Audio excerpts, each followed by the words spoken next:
Today, as has been said, Como we já foi join dito hoje, estamos unidos a cristãos em todo o mundo para honrar a Jesus Cristo neste Domingo de Ramos. Há quase 2000 anos, o Domingo de Ramos marcou o início da última semana do ministério mortal de Jesus Cristo. Essa foi a semana mais importante da história humana.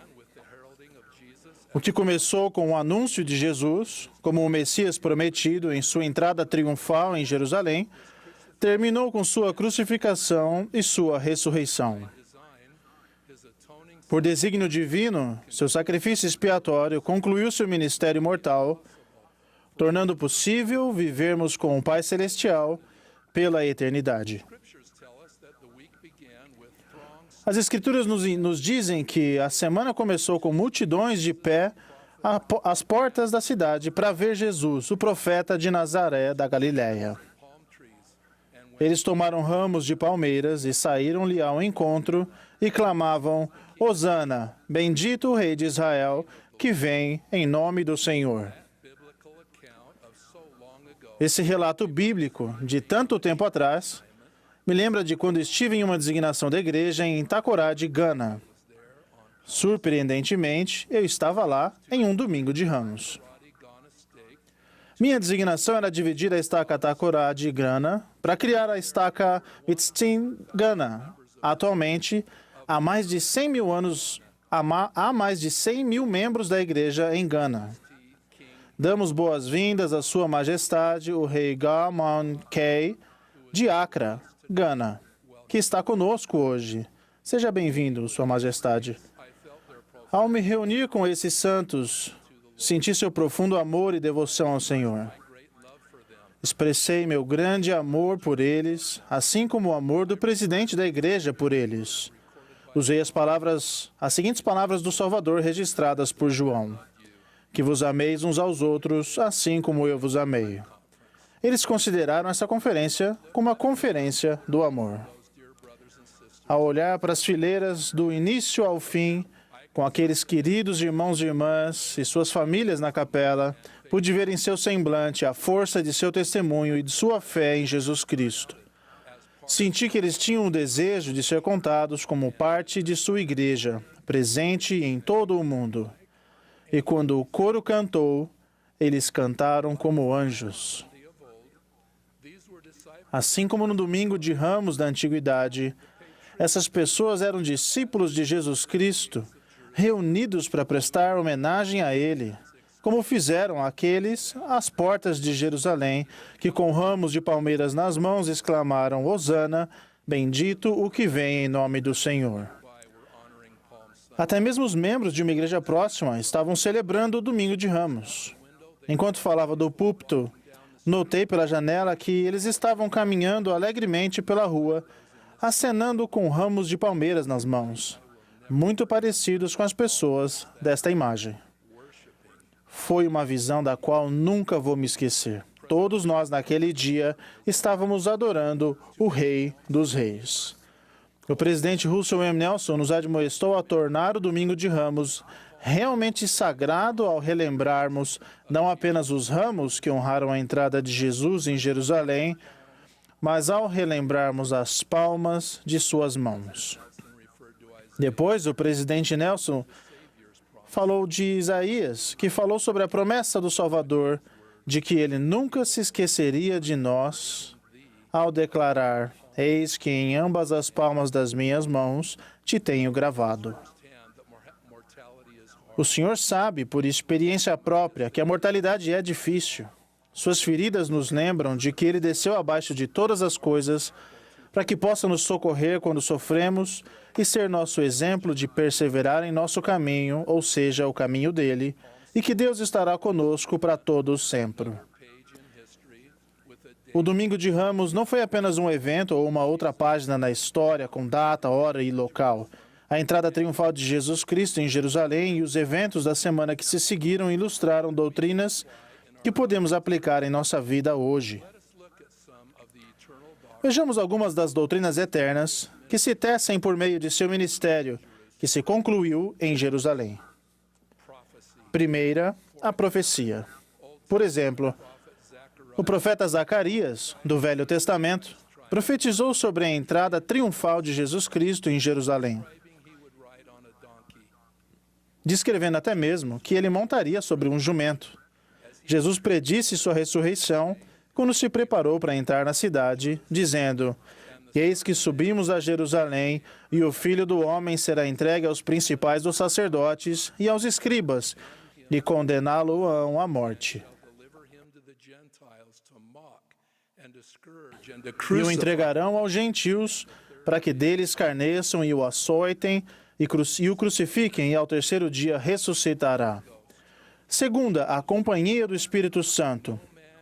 Joseph Smith ensinou: ninguém pode dizer que Jesus é o Senhor, senão pelo Espírito Santo. O Salvador prometeu a seus discípulos na última ceia, no cenáculo: não vos deixarei órfãos. Eles não estariam sozinhos para levar adiante as verdades do Evangelho, mas teriam o supremo dom do Espírito Santo para guiá-los. Ele prometeu: deixo-vos a paz, a minha paz vos dou. Não vou lá dou como o mundo a dá. Com o dom do Espírito Santo, temos essa mesma certeza, para que possamos ter sempre conosco o seu Espírito e para que, pelo poder do Espírito Santo, possamos saber a verdade de todas as coisas. Terceira, o discipulado. O verdadeiro discipulado é o compromisso infalível à obediência às leis eternas e o amor a Deus acima de tudo, sem hesitar. A multidão que prestou homenagem com ramos de palmeiras o saudou como o Messias, e era exatamente isso que ele era. Eles tiveram o desejo de se aproximar dele, de seus milagres e de seus ensinamentos. Mas a adulação de muitos deles não durou muito. Alguns que antes tinham clamado Hosana, pouco depois gritaram: crucifica-o. Quarta, a expiação de Jesus Cristo. Em seus últimos dias, após o Domingo de Ramos, ele realizou sua extraordinária expiação, da agonia do Getsemane à injustiça de seu julgamento, sua tortura na cruz e seu sepultamento na tumba emprestada. Mas não parou por aí. Com a majestade de seu chamado como o Redentor de todos os filhos de seu Pai, 3 dias depois, ele saiu daquele túmulo, ressurreto, como ele havia profetizado. Será que somos continuamente gratos pela incomparável expiação de Jesus Cristo? Sentimos seu poder purificador neste exato momento? É por isso que Jesus Cristo, o autor e consumador da salvação, foi a Jerusalém para salvar todos nós. Será que estas palavras em alma tocam o nosso coração? Se haveis experimentado uma mudança no coração, se haveis sentido o desejo de cantar o cântico do amor que redime, eu perguntaria: podeis agora sentir isso? Verdadeiramente posso dizer que o coro em Takoradi, naquele domingo de Ramos, cantou esse cântico do amor que redime. Naquela última semana fatídica de seu ministério mortal, Jesus Cristo ensinou a parábola das 10 virgens. Ele estava ensinando sobre seu retorno às pessoas preparadas para recebê-lo, não com ramos de palmeiras em suas mãos, mas com a luz do Evangelho dentro delas. Ele usou a imagem de lâmpadas acesas com azeite adicional para manter a chama viva, como uma descrição da disposição de viver seus caminhos, suas verdades e compartilhar sua luz. Vocês conhecem a história. As 10 virgens representam os membros da igreja e o noivo representa Jesus Cristo. As 10 virgens tomaram suas lâmpadas e saíram ao encontro do noivo. 5 eram prudentes, estavam preparadas com azeite em suas lâmpadas e tinham reserva. E 5 eram insensatas, tinham lâmpadas apagadas sem azeite sobrando. Quando ouviram o clamor, aí vem o noivo, saí-lhe ao encontro, as 5 que eram prudentes e tinham recebido a verdade e tomado o Santo Espírito por seu guia, estavam preparadas para seu rei e seu legislador, para que sua glória estivesse sobre elas. As outras 5 estavam tentando desesperadamente encontrar azeite, mas já era tarde demais. A procissão continuou sem elas. Quando bateram à porta e suplicaram para entrar, o Senhor respondeu: em verdade vos digo que não vos conheço. Como nos sentiríamos se ele nos dissesse: não vos conheço? Assim como as 10 virgens, temos nossas lâmpadas. Mas será que temos azeite? Temo que haja algumas pessoas que estão apenas sobrevivendo com um fino fio de azeite, ocupadas demais com as pressões do mundo para se prepararem adequadamente. O azeite vem de acreditarmos e agirmos de acordo com a profecia e com as palavras dos profetas vivos, do presidente Nelson em especial, de seus conselheiros e dos 12 apóstolos. O azeite enche nossa alma quando ouvimos e sentimos o Espírito Santo e agimos de acordo com essa orientação divina. O azeite se derrama em nosso coração quando nossas escolhas mostram que amamos o Senhor e que amamos o que Ele ama. O azeite vem de nos arrependermos e de buscarmos a cura pela expiação de Jesus Cristo.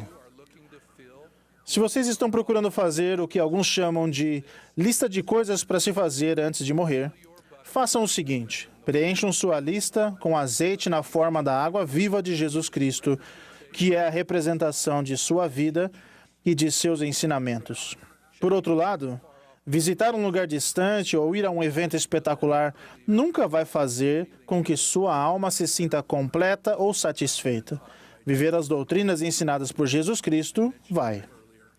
Eu as mencionei anteriormente. Aceitem as profecias e os ensinamentos proféticos. Ajam de acordo com os sussurros do Espírito Santo. Tornem-se verdadeiros discípulos e busquem o poder de cura da expiação de nosso Senhor. Essa lista vai levá-los ao lugar que desejam ir, de volta a seu Pai Celestial. Aquele domingo de Ramos em Takoradi foi uma experiência muito especial para mim, porque eu a vivi com uma congregação fiel de irmãos e irmãs. Isso tem acontecido em continentes e ilhas em todo o mundo. Meu coração e minha alma, assim como seu coração e sua alma, anseiam por clamar Hosana ao Deus Altíssimo.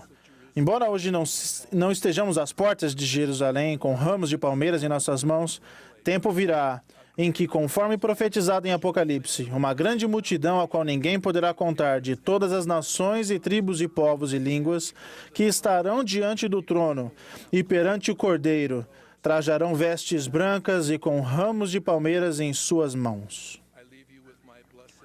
Deixo com vocês minha bênção como apóstolo do Senhor, para que se esforcem diligentemente para viver de forma digna e estar entre aqueles que, com ramos nas mãos, anunciarão o Filho de Deus, o grande Redentor de todos nós.